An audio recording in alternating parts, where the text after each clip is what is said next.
जो ज्ञान मैंने अपने अनुभव से प्राप्त किया, उसी की ही बात कहता हूं। इस यात्रा में सर्वप्रथम आप ही मेरे शिष्य बनेंगे। आपकी करुणा से हम धन्य हों।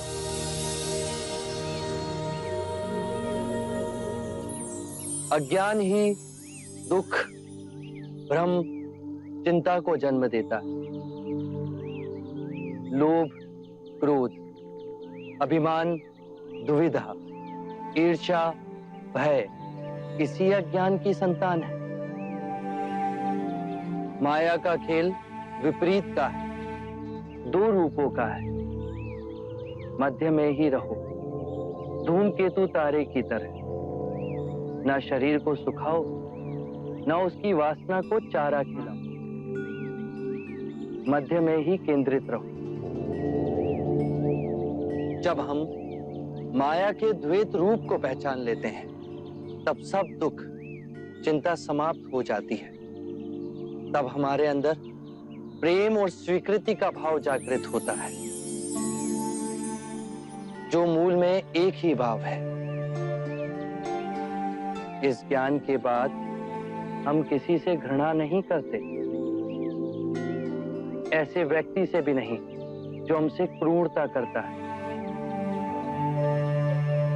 वरन ऐसे व्यक्ति को हम सांसारिक भावनात्मक रूप से रूपांतरित करने का प्रयास करते हैं। जब ज्ञान के चक्षु खुलते हैं, तो करुणा ही हमारा स्वरूप है। ध्यान में विचार भ्रांति पैदा करते हैं।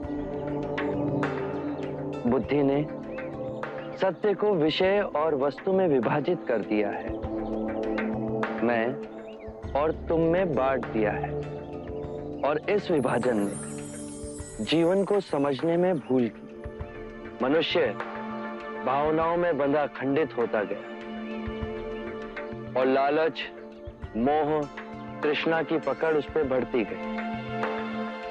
जन्म से वृद्धावस्था के चक्र, बीमारी और मृत्यु का भय उसके मन के चारों ओर बनी दीवार को और प्रबल करते गए। इसीलिए इस भ्रम को ही दूर करो। एक बार ये भ्रम टूट जाए तो जीवन कारावास में नहीं, स्वतंत्रता में जिया जा सकता है। शील, समाधि, प्रज्ञा से 4 आर्य सत्य है। 1, जब तक सृष्टि रहेगी, दुख मनुष्य के साथ छाया बनकर चलेगा। 2, इस दुख के कारण है किसी वस्तु को स्वयं से पकड़ के रखना। जो वस्तु क्षणभंगुर है, तो मार्ग क्या हो? 3, मुक्ति के लिए विवेक जागना आवश्यक है। स्वयं को केंद्रित करो।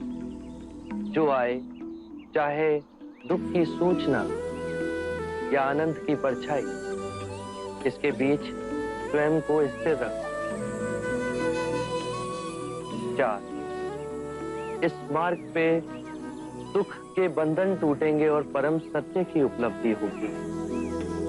ये मार्ग क्या हो? यह अष्टांग मार्ग है। इसके माध्यम से सम्यक ज्ञान, सम्यक विचार, सम्यक वाणी, सम्यक कर्म, सम्यक जीवन व्यापन, सम्यक प्रयास, सम्यक चेतना और एकाग्रता संभव होती है।